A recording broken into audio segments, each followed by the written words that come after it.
Masechet Babakama Davzaïn, on va commencer au milieu de la page, un peu après le milieu de la page. Ramele Abaye le Rava. Ktiv Metav Sadeu Metav Karmo Yeshalem. Metav In. Mideh Harina Lo. Ve'atanya. Yashiv. Les rabot Sheve Kesef. Vafilu Subin. La Gemara pose une question ici très forte. C'est une contradiction apparente entre deux psukim. Il y a un pasuk qui nous dit que celui qui a creusé un puits et qui a causé un dommage, par exemple, un âne ou un bœuf est tombé dans le puits et est mort, alors le propriétaire du puits, c'est comme ça qu'on l'appelle, Baal Habor, bien qu'il n'est pas vraiment propriétaire, car le domaine public ne lui appartient pas. Mais étant donné que c'est lui qui l'a creusé, la Torah le tient responsable de cet obstacle. Toute bête qui va trébucher là-dedans, qui va mourir, eh bien, il en est coupable. C'est pour cela qu'il va devoir payer un dédommagement au propriétaire de la bête. Mais la Torah écrit ainsi, Kesef, Yashiv, Ba'alabor Yeshalem. C'est amplement suffisant. D'accord? Ba'alabor Yeshalem. Kesef, on aurait pu écrire Ba'alabor Yeshalem, Kesef li Ba'alav. Le propriétaire du bord payera de l'argent au propriétaire de l'âne. Ve'amet yelo. Et ensuite, le cadavre est pour lui. En fait, ça veut dire le cadavre, il le laisse au propriétaire et il complète. La charogne de l'âne ou du bœuf qui sont morts, ça reste au propriétaire. On estime la valeur, combien ça coûte actuellement, combien il coûtait avant. La différence, il payera. Ba'alabor Yeshalem. Alors pourquoi il est écrit Ba'alabor Yeshalem, Kesef Yashim li Ba'alav? On aurait pu écrire Ba'alabor Yeshalem, Kesef li Ba'alav. Yashiv, le mot Yashiv fait dire au Hachamim que rendre, rembourser, ça peut se faire avec n'importe quoi. Kesef, c'est du Kesef. Yashiv, c'est Shavé Kesef. Shavé Kesef. Tout ce qui a une valeur d'argent. Pas obligatoirement de l'argent. Vous vous rappelez, un petit peu comme pour Kiddushin. Pour marier une femme, pour l'épouser, alors on peut être Mekadesh, soit avec du Kesef, soit on peut être Mekadesh une femme avec Shavé Kesef, avec un objet qui a une valeur d'argent. La même chose. Pour le remboursement du dommage, pour payer une indemnité relative au préjudice causé à autrui, il lui a fait perdre de l'argent en causant la mort de son âne ou de son bœuf, parce qu'il a créé un obstacle en creusant le puits. La Torah dit, il va devoir le dédommager. Comment? Par n'importe quel remboursement. Il n'est pas obligé de donner spécialement de l'argent. Il peut donner un objet qui a une valeur d'argent. Quel est cet objet? N'importe lequel. Va filous subin, même de la paille, même du son, le son de blé, le son de céréales. Ça veut dire tout ce qui se vend, tout ce qui a une valeur monétaire, commerciale. Ok, ça c'est le passouk à propos de bor, qui est l'un des dommages, l'une des catégories qui ont été citées dans la Mishnah. Ashor, Abor, Amavé, Vaev. Mais lorsqu'on parle de chêne et de régel, rappelons le passouk. Ki yavaer ish, sade o kerem, veshilach el be'iro, ou be'er bisde acher, metav sade ou metav karmo yeshalem. Quelqu'un qui a laissé son animal rentrer dans le champ du voisin, et il a causé un dommage, soit en piétinant, soit en mangeant, alors le propriétaire de l'animal qui a fait un carnage dans le champ du voisin va devoir payer comme dommage Metav Sadeo, Metav Karmo. Il payera avec le meilleur de ses champs. Vous vous rappelez hier ce qu'on a appris? Aïdit. C'est quoi Aïdit? Le meilleur. Le champ de meilleure qualité. Donc il doit payer Metav. Alors la Gemara pose une contradiction. C'est Abaye d'ailleurs qui va s'adresser à Rava. Il lui dit: Rabbi, expliquez-moi, comment la Torah peut se contredire? Une fois, elle nous dit qu'il faut payer un dédommagement avec le meilleur de nos champs, le meilleur de nos biens immobiliers. Metav Sadeu, Metav Karmo, le meilleur vignoble, le meilleur champ. Ou de l'argent, qui s'appelle aussi Metav. L'argent, il n'y a pas plus Metav que de l'argent même. Nachon. Alors, il faut payer avec le meilleur de ce qu'on possède. Nachon, ce que disait Rabbi Akiva, ou d'après Rabbi Ishmael, Metav Sadeu Shel Nizak. On a vu tout ça hier. Mais en tout cas, on ne peut pas payer avec n'importe quoi. On ne peut pas se moquer de l'endommagé. On ne peut pas se moquer du Nizak. Le Nizak, il vient, il pleure. Il dit: regarde ce que tu m'as causé comme perte. Alors qu'est-ce qu'il faut faire pour le dédommager? Lui donner le meilleur. Metav Sadeu, Metav Karmo Yeshalem.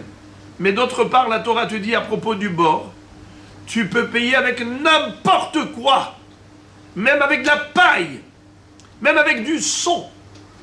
Tout ce qui a une valeur d'argent, peu importe ce que c'est amplement suffisant pour régler à l'endommager le prix du dommage. Donc maintenant, imaginons, le dommage valait 1000 shekels. Ces 1000 shekels, on peut les donner en argent, c'est ce qu'il y a de mieux. On peut les donner en biens immobiliers, mais qualité la meilleure. D'accord ? Mais d'autre part, on te dit qu'on peut donner, même avec du mobilier, et n'importe lequel, même de la paille. Alors il faut comprendre, la Torah se contredit. Une fois elle dit blanc, une fois elle dit noir. C'est la couchière de Abaye. Une fois tu dis Yashiv, les rabot kol mine hashavot. Kesef, Yashiv lib'alav. C'est ce qui est écrit dans le passouk de bord. C'est le passouk. Ba'alabor yeshalem, kesef Yashiv lib'alav. Vermet yelo. Yashiv, il lui rendra, il lui remboursera. Quel remboursement? N'importe lequel. Machiye, n'importe quoi. Et d'autre part, dans le passouk de Chêne et de Reged, c'est écrit Metav Sadeu, Metav Karmo. Donc pour le dommage, il faut payer un dédommagement. Le meilleur. Alors est-ce qu'on peut donner n'importe quoi ou bien il faut donner le meilleur? Contradiction. C'est la Kushia de Abaye, dans le texte. Rami les Abaye les Rava. Le mot Rami. Alors, quand on pose une question dans le chasse, il y a plusieurs terminologies pour définir une question. Parfois, il est écrit métivé. Métivé. Parfois, c'est matkif. Parfois, c'est rami. Alors, dites-moi, les amis, quand est-ce qu'on emploie le terme rami ou raminu?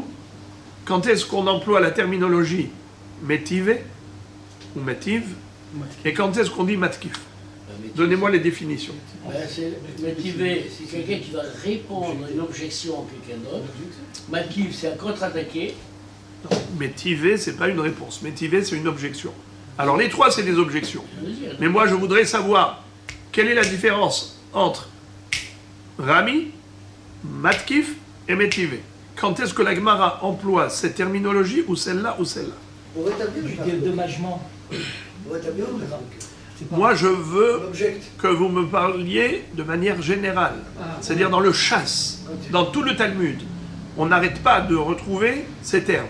Métivé, Ramile, même Matkif. Alors, quand est-ce qu'on emploie le terme Matkif? Quand est-ce qu'on dit Métivé? Bien pour contredire une... un avis qui a été mis en contrepartie, on est métivé, il y a une objection.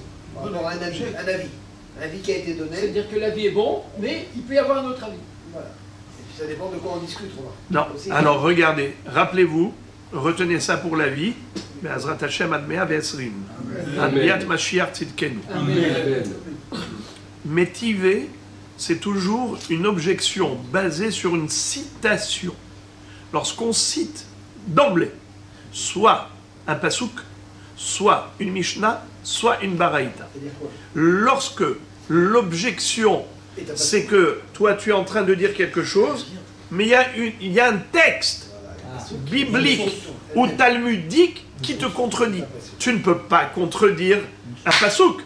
Tu ne peux pas, toi, contredire une Mishnah. Tu ne peux pas, toi, contredire une Gemara, une Baraïta. Donc, lorsqu'un Émora s'adresse à un autre Émora en lui citant une contradiction à ce qu'il dit, en citant un texte pour le contredire, donc cette citation-là, avant de citer, on dit Métive. Métive. Comment tu peux dire une chose pareille? Mais il y a ce passage qui dit le contraire. Il y a cette Mishnah qui dit le contraire. Ou cette Braïta. Métive, c'est toujours d'emblée une citation. Même si on veut- Tout de suite après le mot métive, c'est toujours une citation. même si on le jette à passer. C'est un texte qui figure quelque part. Au Mishnah, au Pasuk, au Braïta. Matkif, c'est aussi une objection, mais qui n'est pas basée sur un texte, qui est basée sur la logique. Comment tu peux dire ça? Mais c'est illogique. Et donc, il fait une démonstration par A plus B pour démontrer que l'autre dit faux. Ça s'appelle une objection, qui est basée sur le rationnel. Ça, c'est Matkif. Maintenant, Rami, c'est une autocontradiction. Par exemple, la Torah qui se contredit apparemment. A priori, à la première lecture, il y a deux psukim qui se contredisent. Comme ici. Qu'est-ce qu'on a fait? Abaye pose une contradiction, une autocontradiction de la Torah, en lui citant deux versets. Un pasuk est contre l'autre, apparemment. Il y a un pasuk qui dit qu'il faut rembourser le dommage en donnant le meilleur de ses terrains, de ses champs agricoles. Alors qu'il y a un autre pasuk qui dit tu peux rembourser pour dédommager en donnant n'importe quoi. Kesef yashiv libalav, yashiv kol minei hashavot, hafilu subin. Contradiction, c'est deux psukim. Ou bien deux mishnayot. Une mishnah qui a priori contredit l'autre. Ou bien deux baraïtot, une baraïta qui contredit l'autre. Là, on emploie le terme rami. Mais raminu, rami. L'origine du mot rami, ça veut dire comme rama bayam, qui peut me traduire le verbe rama. Sous verochevo, rama bayam. C'est quoi rama? Rama bayam. Non, ram c'est un homonyme. C'est un homonyme. Ram c'est ou Rama, du haut niveau. Là, c'est le contraire. Là, c'est juste le contraire. Rama, c'est il les a plongés dans la mer. Il les a jetés dans la mer. Alors, quand on pose une contradiction, ça veut dire que je vous ai jeté sur la table deux éléments contraires. Je vous lance comme ça, par exemple, une feuille blanche et une feuille noire. Allez, vas-y.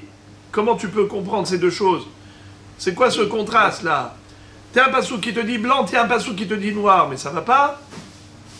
Ça s'appelle Rami, Rama, du verbe Rama. Bon, c'était juste une parenthèse pour être précis. La Sougia, elle commence avec le mot Rami. Et donc, il faut comprendre qu'est-ce que dit le mot Rami.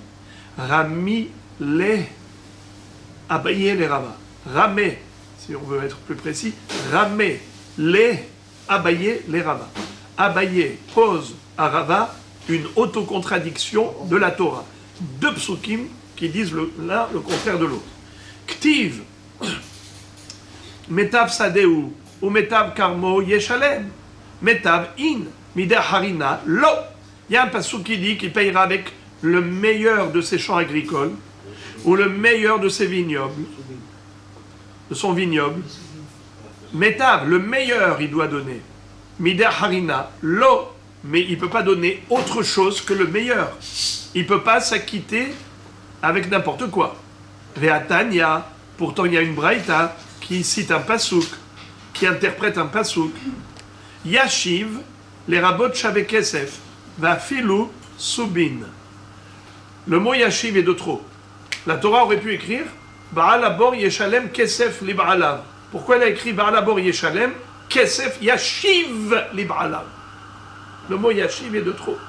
Tu as déjà dit yeshalem. Alors c'est bon. Baal abor yeshalem kesef li ba'alav. Le mot yashiv, c'est un verbe qui vient nous indiquer que n'importe quel hachava est une hachava. N'importe quel remboursement est un remboursement. Il peut donner même de la paille, la philosobine, même du son. Le son de blé, ça a une valeur. Il en faudra beaucoup. Tout ce qui a une valeur. Tout ce qui a une valeur. Alors, je comprends pas. Contradiction. Rami. Réponse de Rava. La kashia. Rava répond, ce n'est pas contradictoire. Kan midato, kan baal korho. Ça dépend. Si l'endommageur, le mazik, a joué le jeu, c'est-à-dire qu'il a collaboré, quand il est venu le poursuivre, il est venu lui dire « Eh oh, tu as vu ce qu'a fait ta bête à mon champ, à mes légumes?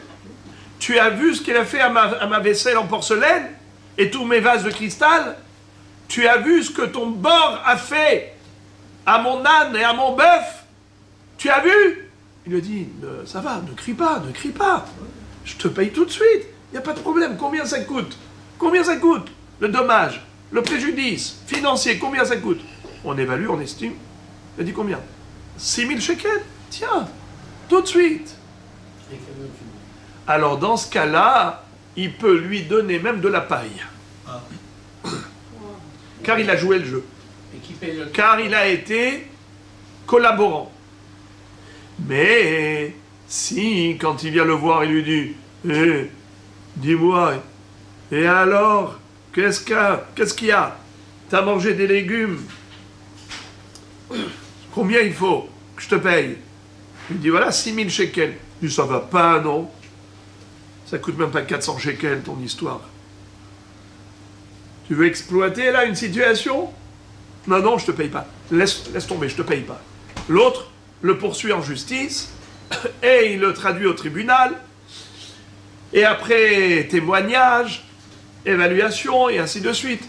Là, la Torah dit, maintenant que tu n'as pas voulu coopérer, tu n'as pas été sympathique envers l'endommagé, toi le mazik, tu n'as pas coopéré avec le nizak, eh bien on ne te fera pas de réduction, on ne te fera pas d'allègement.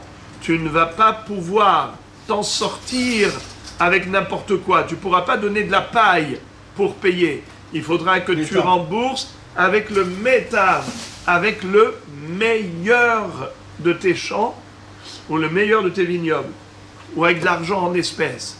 Tu ne peux pas maintenant t'acquitter avec n'importe quoi.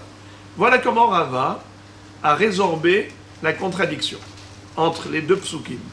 En fait, un pasouk parle du cas où le mazik est prêt à payer midato, de bonne volonté, il est de bonne volonté, on n'a pas besoin de le poursuivre en justice.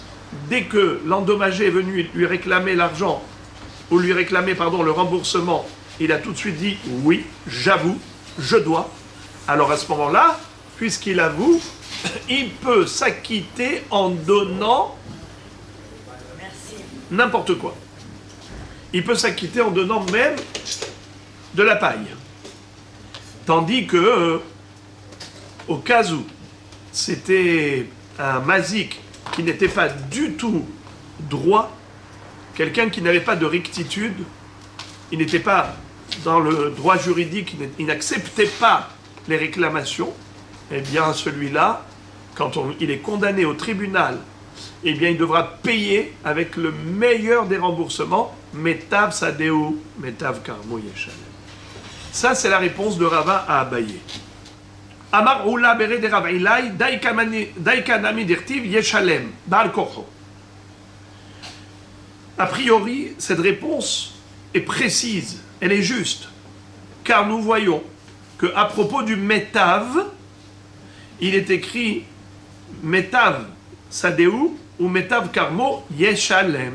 En disant Yeshalem, ça veut dire que ce monsieur n'est pas coopérant. On a dû le forcer à payer. On l'a obligé.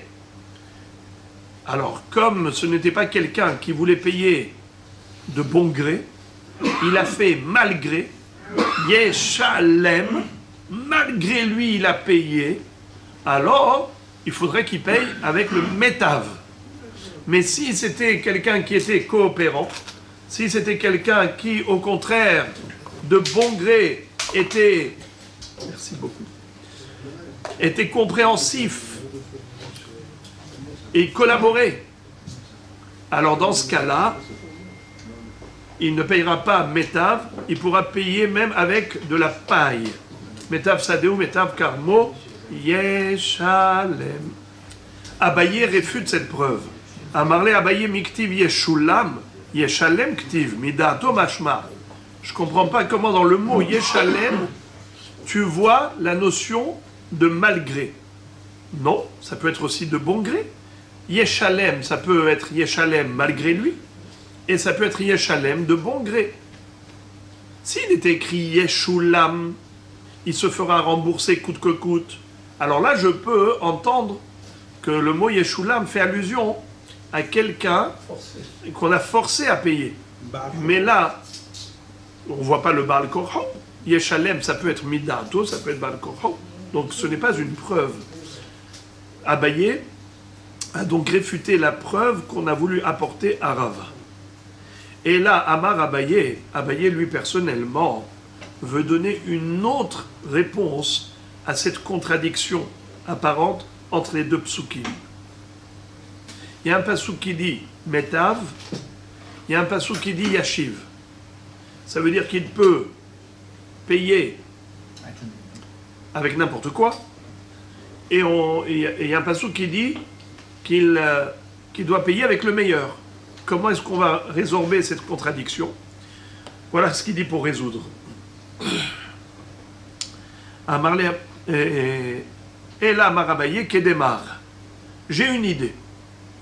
Mon idée est basée sur un enseignement de Mar. C'est qui Mar? Le maître. C'est qui le maître de Abaye? Rabba, qui était son oncle. Rabba Bar Nachmani. Et il va citer une très belle analyse de Rabba par rapport à un sujet qui n'a rien à voir, mais il va transposer l'idée. Et il va dire, tu vas voir tout ce que Mar, tout ce que mon maître Rabba, qui est mon oncle, m'a enseigné à ce propos, je crois que ça peut servir pour résoudre la contradiction apparente entre deux psukim. Voilà tout le sujet. C'est un peu long.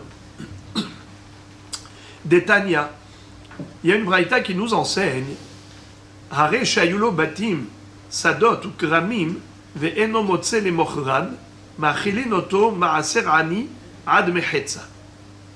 Vous savez qu'est-ce que c'est que ma'aser ani? La Torah nous demande de prélever de nos fruits en Eretz Israël, tout le produit agricole d'Israël incarne une dimension de sainteté. On doit prélever des fruits, la terouma, le maaser. Alors pour être précis, on a 6 années agricoles à chaque septennat, car la 7e année c'est la Shemitah. Il n'y a pas de troumot ou maasrot à prélever des fruits.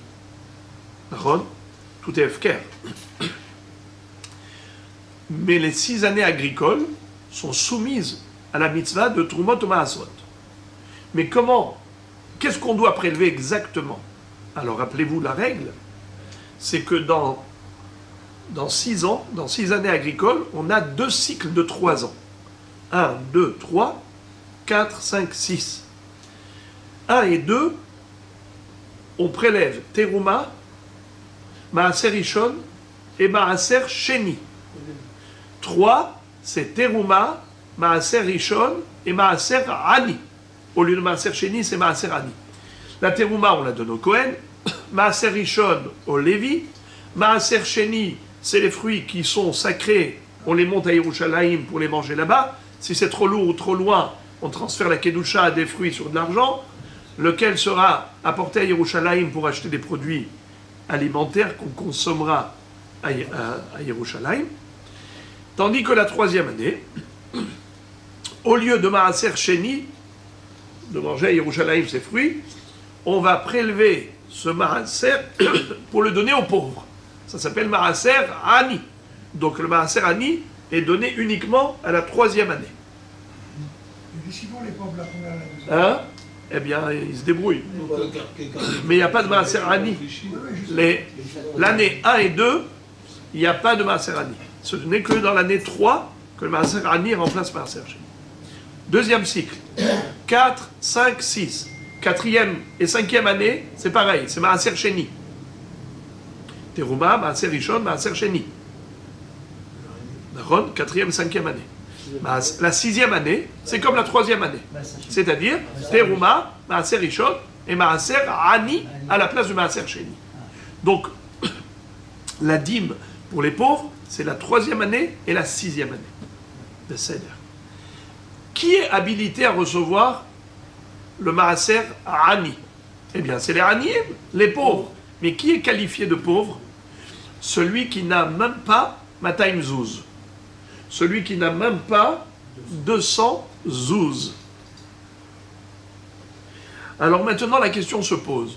Qu'en est-il de quelqu'un qui a des biens immobiliers qui ont une valeur exacte de 200 zouz? Est-ce qu'il est considéré comme pauvre parce qu'il n'a pas de liquidité? Ou bien est-ce qu'il est considéré comme riche parce qu'il a quand même un objet de valeur qui équivaut les 200 zouz? Il a des biens immobiliers. Maintenant, ce monsieur-là, il a besoin de liquidité.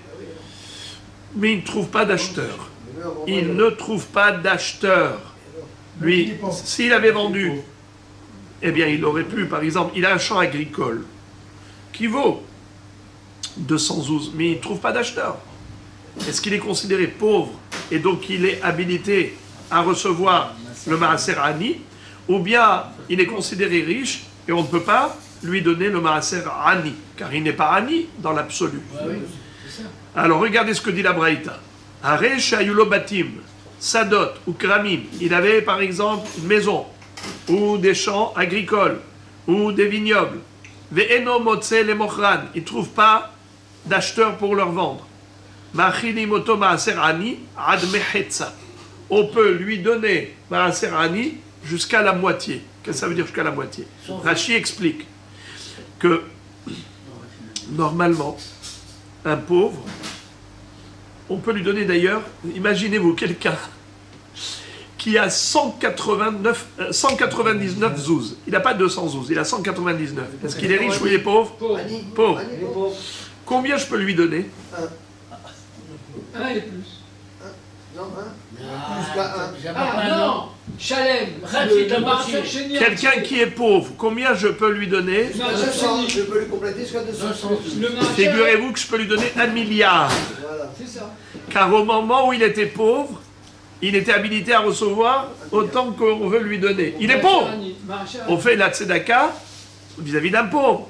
Eh bien, je peux lui donner des tonnes parce qu'il est pauvre. Vous savez d'ailleurs, la Gemara dit, c'est qui Racha Haroum? Un rachat qui est malin. Il a plus de 100 zouz, il va donner 10 Le bonhomme, il a 199 zouz. Qu'est-ce que fait le rachat Haroum? Il lui donne un zouz. Quand il lui donne un zouz, maintenant il a 200. Maintenant qu'il a 200, il n'est plus habilité à recevoir même pas un centime. C'est un rachat malin qui a bloqué l'autre. Il a transformé en riche avec un zouz. Alors que, maintenant qu'il n'avait que 199, dans l'état actuel, il aurait pu lui donner beaucoup plus. Car il est habilité à recevoir autant qu'on veut lui donner, mais en une fois.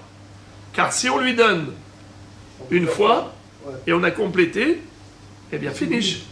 Alors tu peux compléter soit avec un zouz, soit avec 1000 zouz, soit avec 1 million. Bon, je ferme la parenthèse.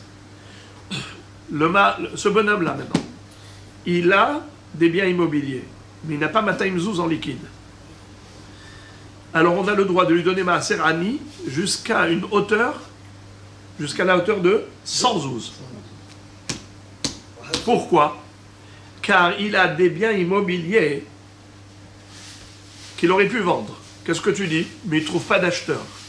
S'il voulait vraiment brader, il aurait pu brader jusqu'à 50%. C'est sûr que s'il vendait à 50% de réduction, il aurait trouvé un acheteur, c'est sûr. Donc maintenant, lui, il ne veut pas brader. C'est son problème. Dans le sens où, moi, je considère que, en fait, il a pour 100 ouz de liquidité. Il a pour 100 ouz de liquidité. Donc je vais lui donner encore 100 ouz pour qu'il ait 200. En ayant des biens immobiliers qui valent 200, je considère qu'il a pour liquidité 100, la moitié. Car s'il voulait vendre ces biens immobiliers à la moitié de leur valeur, c'est sûr qu'il aurait pu trouver un acheteur. Donc je considère qu'il a un potentiel de liquidité de la moitié de la valeur réelle, qui est 200 ouz, il a au moins 100 ouz. S'il veut aujourd'hui même, il trouve un acheteur pour la moitié de la valeur. Donc combien il lui manque? Il lui manque 100. Alors je peux lui donner Maaser Ani pour 100 zouz. Même celui qui a des biens pour 2000 ou 10 000 zouz? Non, non. Vous avez, pour ça que j'ai commencé par l'introduction de Rashi, qui dit qu'il en a pour Mataim zouz. Voilà, regardez Rashi. Rashi dit Veze yeshlo batim sadot ukramim shave Mataim zouz. Avaleno motselim kor. Machilim oto Maaser Ani ad mechetza shave me azouz. וקרקעותיו ימכור ב100 זוז, דתפה מפלגה, לא זיילה לעולם, והרי יש לו 200 זוז. Alors, la question qu'on peut poser, c'est que si il a des biens de 200 zouz et on prétend qu'il aurait pu brader et vendre à 50% de la valeur, eh bien c'est considéré comme s'il a 100 zouz en liquide, en liquidité, en espèces. Eh bien, dans ce cas-là, 100 zouz, c'est pas assez, il est encore pauvre. S'il est encore pauvre, on peut lui donner beaucoup plus. Pourquoi on se limite à 100? On aurait pu lui donner beaucoup plus. La réponse, c'est que, dans l'absolu, il a 200. Il a 200. Mais ça, on va voir tout de suite. La Gemara va analyser. Alors, on lui donne Ad Mechetza. On peut lui donner du Maaser Ani jusqu'à 100. Ve'ave Bamar. Mar, il pose la question. C'est qui Mar? Le maître. C'est qui le maître de Abaye? Rabba Bar Nachmani. Il a posé une question, il a dit Echidami, de quoi elle parle la Braïta? Iuza l'arata, découlé alma, vedide name zalma dayu, afilutuva nami lisfele, de azol découlé alma nami. Je comprends pas. Ces biens immobiliers qu'il possède, ce monsieur, on a dit, ça coûtait 200 zouz. Mais peut-être que maintenant, il y a eu une dévaluation. Imaginons qu'il y a une crise immobilière qui fait que personne n'achète. Et donc maintenant, ça a beaucoup baissé, ça a chuté. Et tous les biens immobiliers ont chuté. Et ces biens à lui aussi, ils coûtent moins que 200 zouz. Donc c'est un pauvre, vraiment. C'est un pauvre par excellence. Donc il est habilité à recevoir, comme tous les pauvres, beaucoup plus que 100. Pourquoi tu limites à 100 zouz? Tu peux lui donner même 1 milliard, tant qu'il est pauvre. VI. Et là, je suis dans l'avant-dernière ligne. Et là, donc, de quoi on parle? Des okir arata, des koulé alma. Béhémet, le champ et les biens immobiliers de tout le monde, ça vaut cher. C'est seulement son champ à lui qui a baissé de valeur. Vedide, aïde de aïd benafik azou zezal arae. Mais son bien immobilier, pourquoi il a baissé de valeur? Parce que les gens l'ont vu stressé. Comme les gens l'ont vu pressé de vendre, donc il est pris à la gorge. Alors ils en profitent. Ils exploitent une situation de faiblesse pour essayer de baisser le prix. Et donc, dans ce cas-là, on ne devrait même pas lui donner, même pas 100. Pourquoi tu lui donnes jusqu'à 100? Mais non. Ce monsieur, il est riche. Il a 200 zouz. Maintenant, lui, il a montré à tout le monde qu'il est stressé, qu'il est pressé, qu'il est pris à la gorge, et ils exploitent, eux, cette situation, c'est à cause de lui. Tosfot disent, il ne doit pas montrer aux gens qu'il est dahouk. Il faut être rusé, il faut être futé. Si tu montres à tout le monde que tu as besoin en urgence, de vendre, alors c'est sûr qu'ils vont exploiter la situation. Dans ce cas-là, en effet, c'est son problème. Ve'amar mor Allah. Et mon maître, Rabat, a répondu pour expliquer le sens de cette baraïta ainsi. Il a dit La tzricha de beyomin Nissan yakra ar'ata ou biyom tishre zal ar'ata. Découlé alma natre ad Nissan ou mezavne ve'hai o'il ve'itzteracha lezouze zavin kede ashta ad palga orche le mezal tfe lav orche le mezal. C'est-à-dire,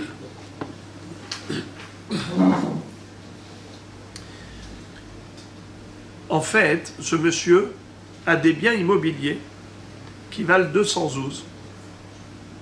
Et normalement, si ça coûte 200 zouz, il ne mérite même pas un centime. Même si ce n'est pas en liquide, en espèces, ce monsieur, il a juste des valeurs, des objets de valeur, c'est-à-dire un bien immobilier qui a une valeur de 200 zouz, qui lui donne le statut de riche. Il n'est pas pauvre, dans l'absolu. Si c'est ainsi, pourquoi est-ce qu'on lui donne à hauteur de 100 ? Quel est le sens de ce cadeau qu'on lui fait ? Mais il ne mérite pas, il n'est pas habilité. Et on n'a pas le droit de donner Maaser Ani à celui qui n'est pas habilité, car en donnant à celui-là, tu voles les pauvres, les vrais pauvres. Alors, en fait, il s'agit de biens immobiliers à géométrie variable. Ça coûte 212 maintenant. Mais en quel mois ? Au mois de Nissan. Ça coûte au mois de Nissan. Pardon. Maintenant, c'est le mois de Tishri. Au mois de Tishri, ça coûte la moitié. Au mois de Nissan, ça coûte le double. Alors, c'est bien immobilier. Au mois de Tishri, ça coûte 112.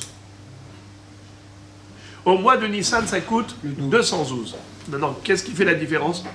Pourquoi au printemps, ces champs agricoles coûtent plus cher qu'en automne ? Pourquoi en automne, ça coûte la moitié, 50% de la valeur du champ agricole au printemps ? Il n'y a pas de production. Alors Rachi explique que toute semaille est précédée du labour. Quand est-ce qu'on laboure la terre ? Au printemps. Quand est-ce que l'on sème ? En automne. Le printemps, c'est au mois de Nissan. La semaille, c'est au mois de Tishri et Heshvan. C'est la période des pluies. Alors il dit comme ça. Le bonhomme, quand il achète un bien immobilier, est-ce qu'il peut l'exploiter immédiatement ? S'il achète au mois de Tishri, il n'a pas labouré au mois de Nissan, il ne peut rien faire avec. Il a perdu 6 mois. Il va devoir attendre maintenant la prochaine semaille. C'est quand ? C'est l'automne suivant, dans un an. Parce qu'il va labourer au printemps pour semer en automne. Donc il a perdu un an. Alors que si il avait acheté en Nissan, eh bien il laboure en Nissan et il sème en automne, il a gagné 6 mois. C'est-à-dire il perd 6 mois. Il perd que 6 mois. Alors que l'autre, il perd un an. Combien de temps il doit attendre ? S'il achète au mois de Nissan, il n'attend que 6 mois. S'il achète en automne, il doit attendre un an, l'automne suivant. Parce qu'il doit labourer au printemps seulement. Alors on lui dit comme ça. Monsieur, ne vends pas ton champ en automne, il coûte que la moitié. Il vaut que la moitié. Attends au printemps, sois intelligent. Lui dit, mais je suis pressé. Moi, j'ai besoin d'argent aujourd'hui. Et s'il vend aujourd'hui, il vend qu'à moitié prix. Et s'il vend plus tard, il vend au prix, au plein pot. Alors, on lui dit, monsieur, d'une part, tu es considéré pauvre aujourd'hui. Mais tu es un riche potentiel. Tu es potentiellement riche au mois de Nissan. Eh bien, attends le mois de Nissan. Pourquoi tu vends aujourd'hui ? Mais lui, il a besoin aujourd'hui, il est pressé. Eh bien, aujourd'hui, réellement, ça ne coûte que la moitié. Il est pauvre. Alors, il est pauvre. Mais il est pauvre à hauteur de 100. Ça veut dire que ces biens ils coûtent 200 zouz, il peut les vendre aujourd'hui à 100 zouz, on lui donnera pour 100 zouz. Pourquoi? C'est quoi ce compromis? Mais il est riche ou il est pauvre? Il est pauvre réel et il est riche potentiel. Étant donné qu'il est riche potentiel, mais il est pauvre réel, on lui donne la différence. Alors, comme dit la Gemara, là, je reprends la deuxième ligne d'Avzaïn Amoudbet. La tzricha de biyome Nissan yekara arata. Au mois de Nissan, au printemps, le champ agricole, il coûte cher. Ou biyome tishrei zal arata. Mais pendant le mois de Tishri en automne, c'est zol, c'est pas cher. Dès que les Alma, Natrean, Nissan ou Mezamne, tous les vendeurs, ils attendent le mois de Nissan pour vendre, pour gagner le double.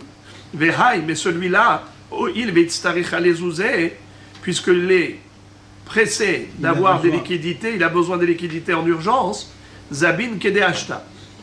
Il est obligé de vendre comme le prix d'aujourd'hui. Alors, Ad Palga Orhel Mezal, Tfei Lav Orhel Mezal. Jusqu'à la moitié, ça perd de la valeur jusqu'à la moitié, c'est normal. Que ça perd de la valeur jusqu'à la moitié, c'est normal.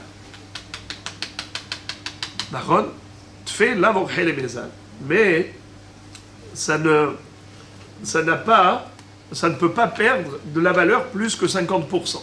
Un bien immobilier, même s'il a baissé de valeur, mais il ne va pas baisser plus que 50%. C'est pour cela qu'on lui donne jusqu'à compléter les 200. C'est ça le compromis. Alors maintenant, quel rapport avec le sujet des Nézikin, des dommages? On a dit qu'il y a une contradiction entre les psukim. Comment est-ce qu'on peut résoudre la contradiction? C'est très simple. Achanami gabe Nézikin.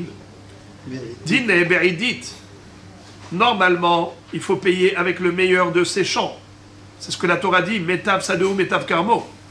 Vei amarle Ihu. Habli Benonit fait pourta. Amarle Ishaklat Kedinar, Shkol Kede Ashta, Vilo, Shakil Ki Okra Del Kame. Regardez l'idée. Normalement, quand on dit qu'il faut payer avec le Haïdit, la Torah dit, tu payeras avec le meilleur de tes champs. Mais quelle valeur? La valeur du dommage. Imaginons, le bœuf est rentré dans le champ du voisin et il a mangé là-bas des fruits et légumes. Il a fait un carnage. On a amené des experts, ils ont estimé que le dommage, il coûte par exemple 10 000 shekels. D'accord? Combien il doit payer? 10 000 shekels. Maintenant, lui, il doit payer. Maintenant, il lui dit, moi, je ne te paye pas en argent, je te payerai en bien immobilier. En bien immobilier, tu me donnes Haïdit.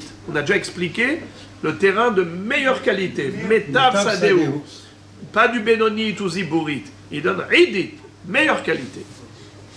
Mais maintenant, l'endommagé lui dit, c'est vrai que normalement, tu aurais dû me donner un bien immobilier pour 10 000 shekels et de meilleure qualité.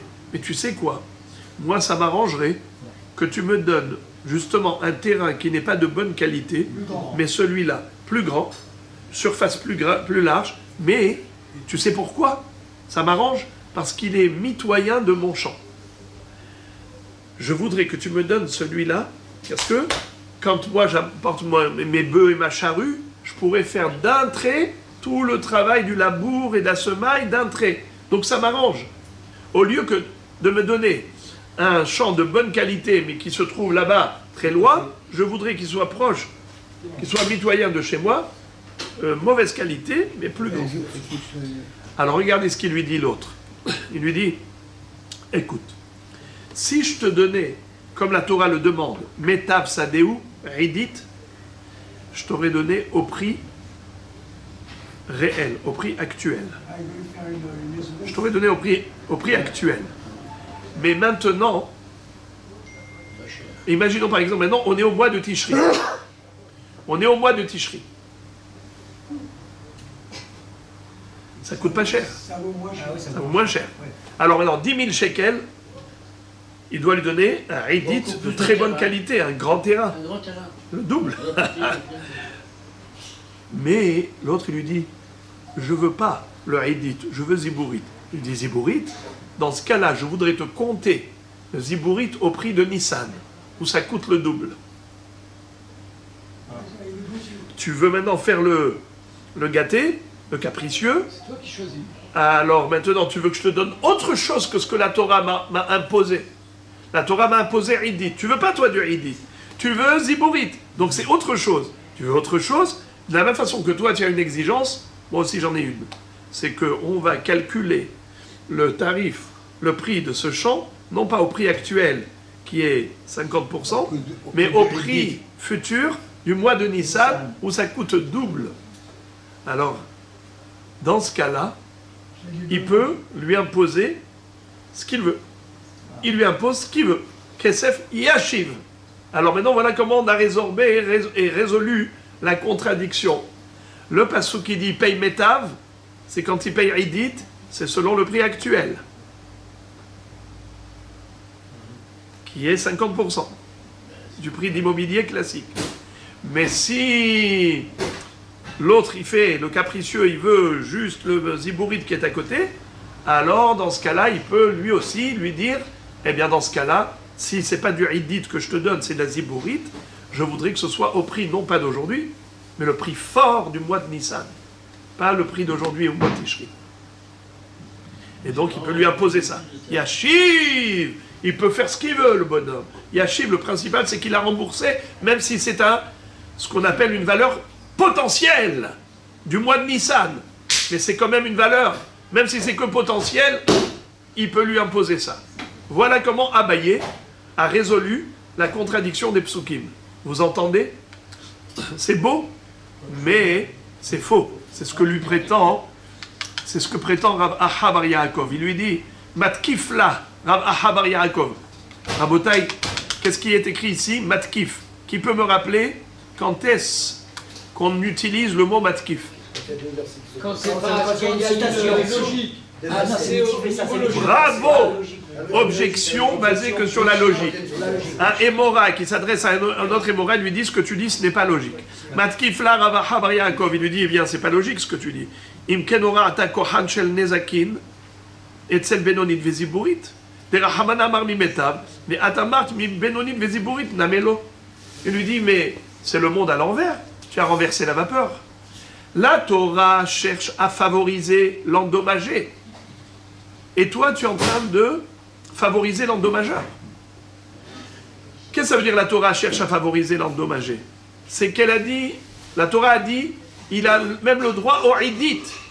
Quand le bonhomme veut payer en nature, en donnant un bien immobilier, la Torah dit, il peut recevoir, il peut même exiger Idit, c'est-à-dire un champ agricole de la qualité la meilleure. D'accord? Le haut de gamme. Toi, qu'est-ce que tu dis? Même le bas de gamme, il n'a pas le droit. Ça veut dire quand il réclame bas de gamme, tu lui dis, ah non, tu réclames bas de gamme, alors c'est selon le prix fort du mois de Nissan. Basé. Où est la logique? Si déjà, pour Idit, il doit lui payer Idit selon le prix actuel, qui est 50%, donc il va lui donner beaucoup plus en surface. Vous imaginez? Pour payer 10 000 shekels en bien immobilier, Idit, il va devoir payer une très grande surface, selon le prix actuel de mois de Tishri, qui est demi-tarif. Mais quand il dit, s'il te plaît, je veux pas Idit, je veux Zibourit, mais à côté de chez moi, mitoyen, alors du coup, l'autre, il monte à cheval, il lui dit, ah, tu veux pas du Idit, tu veux du Zibourit? La Torah m'a jamais dit de payer du Zibourit, elle m'a dit de payer Idit. Alors dans ce cas-là, tu veux faire le capricieux, moi aussi je fais le capricieux. Je voudrais te donner Zibourit au prix fort du mois de Nissan, du futur. Mais c'est quoi cette histoire? Si pour le Idit, il peut lui donner, il peut exiger du Idit au prix actuel, pour Zibourit, il ne peut pas exiger au prix actuel, bien sûr qu'il peut exiger au prix actuel. Ça veut dire quoi maintenant le Mazik qui commence à faire des caprices? Il dit, ah bon, tu veux du Zibourit? Alors c'est au prix d'avenir, au prix du mois de Nissan, quand ça va coûter beaucoup plus cher. C'est quoi ça? Ma pitom, il faut qu'il lui donne du Zibourit au prix actuel, qui est 50%, puisqu'aujourd'hui l'immobilier est à 50% du tarif du mois de Nissan, eh bien il va devoir lui donner un très très grand terrain Zibourit. Parce que s'il a le droit d'exiger Idit, à plus forte raison qu'il a le droit d'exiger Ziburit. Car la Torah, elle cherche à favoriser l'endommagé, le Nizak. Donc il n'y a pas de logique. Matkif, là, voyez-vous, Matkif, c'est une question basée sur la logique. Comment il s'appelle ce Rav? Rav Habar Yaakov. Alors c'est pour cela que lui, et là, Rav Habar Yaakov, il a les damouillés, les Baal Hov Midaminanle. Tout ça, Rabotai, maintenant, ce sont des parenthèses. Écoutez, les amis. Là, on rentre dans des parenthèses. On rentre dans des parenthèses. C'est-à-dire que ça n'a rien à voir avec Mazik et Nizak. C'est que tout simplement, lorsque Rabba avait analysé et interprété le din du pauvre, vous vous rappelez le pauvre qui a besoin de liquidité, pardon, le riche qui avait des biens immobiliers pour 212, mais il avait besoin de liquidité. Le problème, c'est qu'aujourd'hui, c'est le mois de Tishri, ça coûte à moitié, ça coûte que 112. Au mois de Nissan, ça coûtera 212. Alors on a le droit de lui donner Maaser Ani, aujourd'hui, à la hauteur de 112, pour compléter les 212. D'accord. Ce phénomène-là, c'est un cas de figure phénoménal qu'on essaye maintenant d'appliquer à autre chose. Alors au début, Abaye avait voulu l'appliquer à quoi? Au Nezekin. D'accord. Le remboursement des Nezekin. Tu rembourses en Idit. Alors c'est selon la valeur actuelle. Tu rembourses en Ziburit selon la valeur du mois de Nissan, à venir. Rav Chabar Yaakov a dit, il n'y a aucune logique. Alors si déjà tu as envie d'appliquer cette règle à quelque chose qui ressemble, allez, je vais te faire plaisir. Abaye, je vais te faire plaisir. Je vais trouver un cas similaire où tu vas appliquer la règle de Tishri et Nissan. Allez, venez, on va voir. Et là, Rav Chabar Yaakov, Yikal et Damouye, les Baal Hov Medaminanle. S'il y a lieu de comparer, on va comparer aux créanciers. Baal Hov, Dîner Bebenonit. On connaît la règle. Le créancier peut exiger un remboursement, mais uniquement d'un terrain de niveau moyen. Vous vous rappelez? Je rappelle la règle. On a 3 sortes de terrains. Qualité suprême, qualité moyenne et bas de gamme. Quelle est la qualité suprême? Idit. L'autre, Benonit. Et bas de gamme, c'est Ziburit. Maintenant, quelles sont les 3 personnes? 3 niveaux. Créancier, c'est Baal Hov. Ketoubat Isha et l'endommagé. L'endommagé, qu'est-ce qu'il encaisse? Idit. Le Baal Hov, Benonit. Ketoubat Isha, Ziburit. Alors maintenant, les amis, regardez le Baal Hov. Lui, il a le droit d'exiger, soit tu rembourses en espèces, je t'ai prêté de l'argent en espèces, tu me rembourses en espèces. T'as pas, tu n'es pas solvable, tu n'as que des biens immobiliers, d'accord. Qu'est-ce qu'il peut prendre? Idit ou Benonit ou Ziburit? Benonit. J'ouvre une parenthèse, les amis. Normalement, il n'aurait pas pu prétendre à plus que Ziburit. Normalement, le droit du Baal Hov, c'est Ziburit. C'est le bas de gamme. Seulement, Hachamim ont fait une takana. Ils ont institué que le Baal Hov a le droit, le créancier a le droit d'exiger Benonit. Pourquoi? Chez Lotinol Delet Bifne Lovin. Pour ne pas fermer la porte devant les emprunteurs.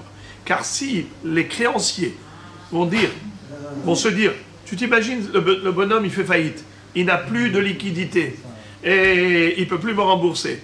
Ok, moi j'ai le droit d'aller saisir un bien immobilier. Mais quel bien immobilier? De bas de gamme?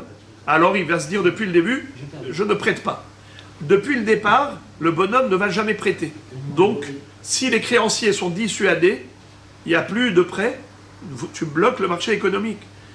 Pour fluidifier le circuit économique, pour ouvrir la porte aux emprunteurs, pour que les créanciers soient convaincus, alors on les encourage. On leur dit, bien que selon la loi de la Torah, vous ne pouvez pas prétendre à plus de Ziburit, mais nous, les Hachamim, on vous donne droit à Benonit. Très bien. Donc la halakha, elle est que Baal Hov be Benonit. Il a le droit d'exiger, comme remboursement, un terrain de niveau moyen. Pas Idit, pas Ziburit, Benonit. Alors maintenant, imaginez-vous.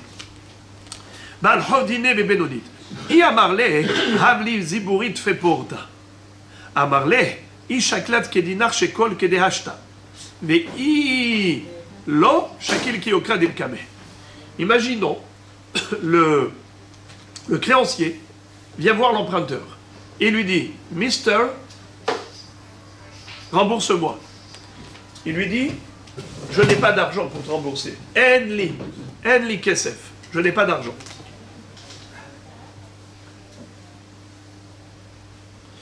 Il lui dit alors un bien immobilier. Il dit il n'y a pas de problème. Ton droit c'est bénonite.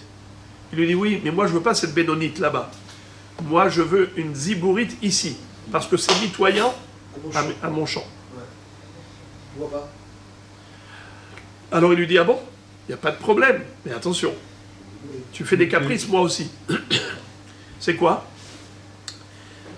Aujourd'hui on est au mois de Tishri.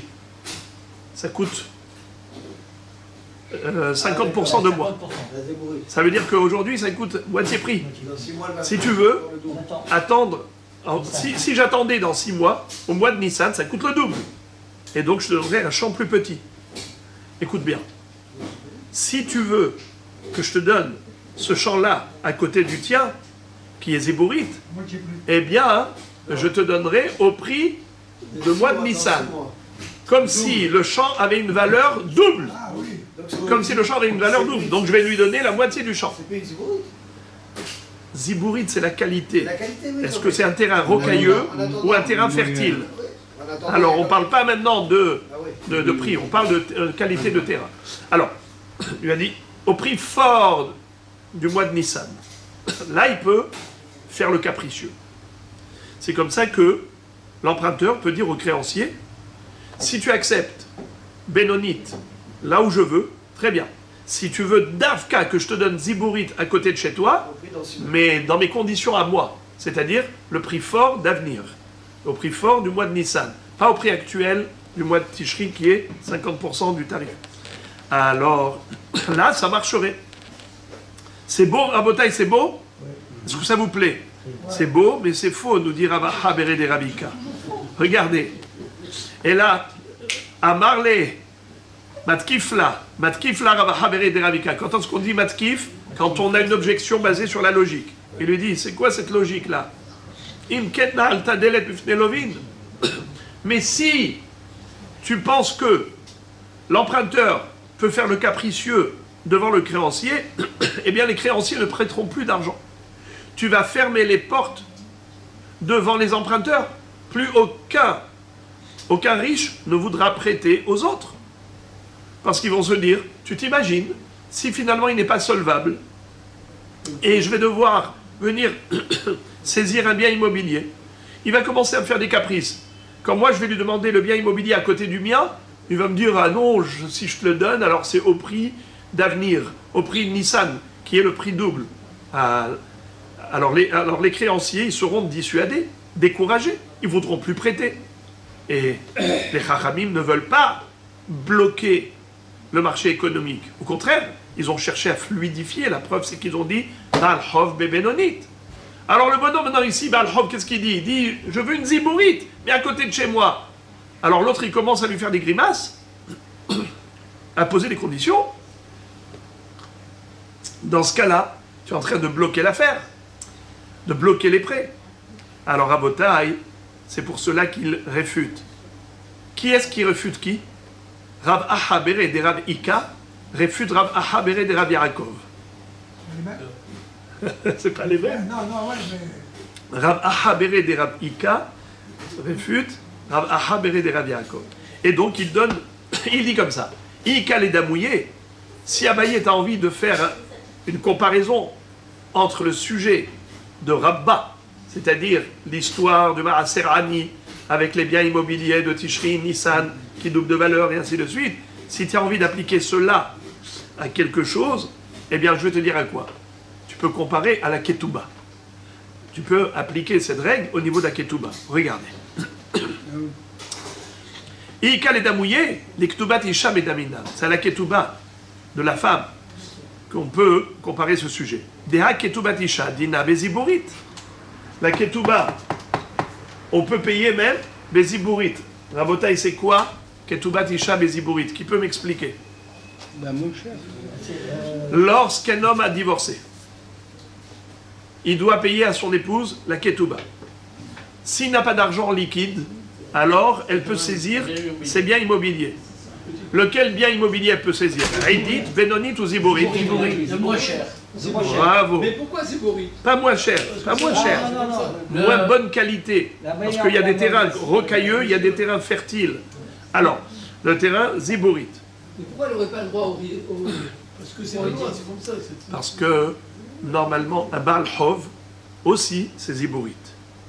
Même un Baal Hov, c'est Zibourit. Seulement, Hachamim ont dit, Baal Hov, si tu le laisses selon le din de la Torah, alors après ils seront découragés, dissuadés, ils ne voudront plus prêter. Alors Hachamim ont fait une takana d'une promotion. Et ils ont rehaussé le niveau.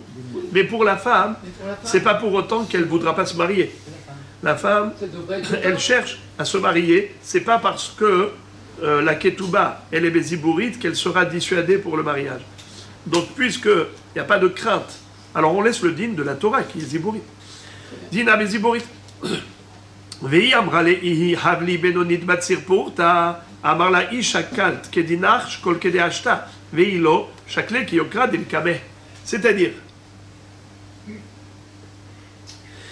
la femme maintenant, elle vient voir le mari après le divorce. Elle lui dit, normalement, tu dois me donner un terrain. Tu peux me donner un terrain zibourite. Mais de quelle surface? On va dire par exemple 100 mètres carrés. Ok? Maintenant, elle lui dit, écoute-moi bien. Moi, j'aurais voulu que tu me donnes, par exemple, Bénonite, mais plus petite. Je voudrais un terrain Bénoni avec une surface plus petite. Au lieu de me donner 100 mètres carrés, donne-moi 50 mètres carrés de Bénonite. D'accord? Ou 80 mètres carrés de Bénonite. Ça m'arrange. Alors lui, là, il peut faire le capricieux. Il lui dire, écoute, ton droit à toi, c'est Zibourite. Maintenant, tu voudrais que je te fasse une faveur. Que je te donne Bénonite, plus petit, qui a la même valeur. Si tu veux, à condition qu'on calcule la valeur du champ selon le prix du mois de Nissan. Le prix d'avenir. Et non pas selon le prix actuel du mois de Tishri. Là, il peut faire le capricieux. Et là, ça peut marcher. Pourquoi? Car elle n'a pas le droit de plus que Zibourite. Elle demande plus que Zibourite. Dans les deux cas précédents, c'est Ouidit ou Bénonite, c'était son droit. Tu ne peux pas le défavoriser quand il demande moins bon. Mais là, elle demande plus, elle demande mieux.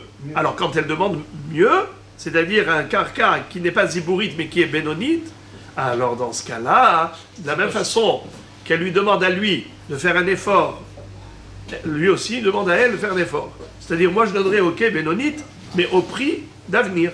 C'est-à-dire, où le prix fort, comme ça il donnera un terrain beaucoup plus petit. Exactement. Il va lui donner Bénonite, c'est meilleur en qualité, mais moins en quantité.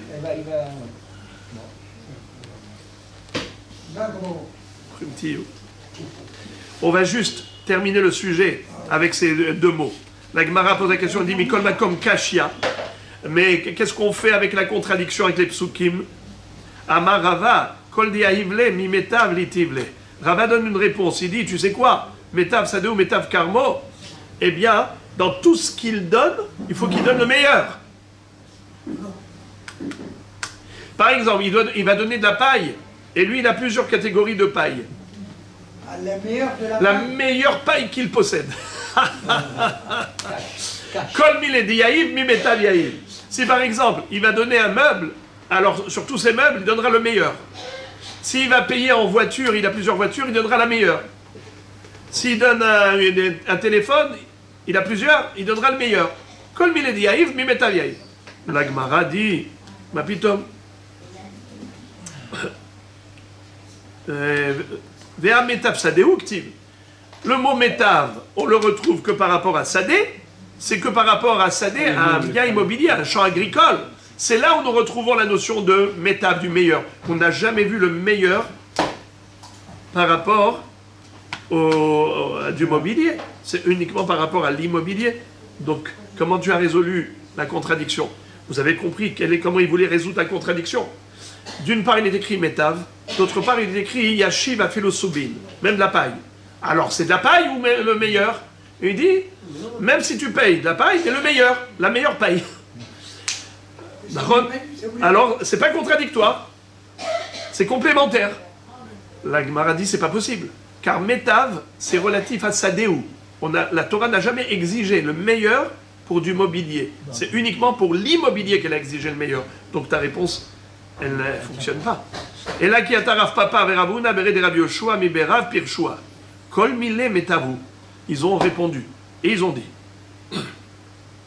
tout ce qui est mobilier, ça s'appelle automatiquement métave. C'est par excellence le meilleur. Pourquoi? Deilo misdeban hacha, misdeban memata hariti. Si ce n'est pas vendable ici, c'est vendable ailleurs.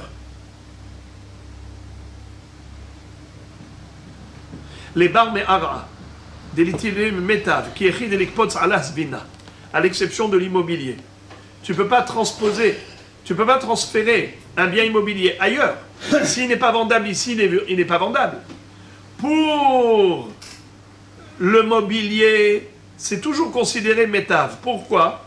Car même si ici il n'y a pas d'acheteur, tu peux l'amener ailleurs, là où il y a de la demande. C'est l'offre et la demande. Mais pour un bien immobilier, s'il n'y a pas d'acheteur ici, qu'est-ce que tu vas faire? Il va être bloqué.